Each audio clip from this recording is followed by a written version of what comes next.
Saudara, pemerintah Kabupaten Gorontalo mencatat lebih dari 2.000 hektar lahan pertanian terendam banjir, diterjang banjir dan luapan Danau Limboto. Lahan pertanian yang rusak akibat banjir ini didominasi oleh lahan sawah atau tanaman padi yang banyak tergenang air dan dipastikan mengalami gagal panen. Sementara komoditas tanaman pertanian yang terdampak diantaranya padi, jagung, tomat, dan beberapa komoditas pertanian lainnya. Hingga saat ini, pemerintah Kabupaten Gorontalo melalui Dinas Pertanian masih terus melakukan pendataan terhadap lahan pertanian yang terdampak banjir.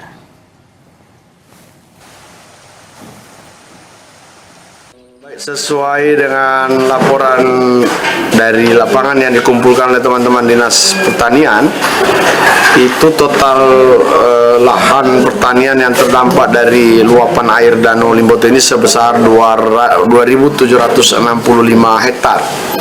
Itu terdiri dari tanaman jagung, kemudian padi, sawah, kemudian rica, tomat, dan ketimun terong.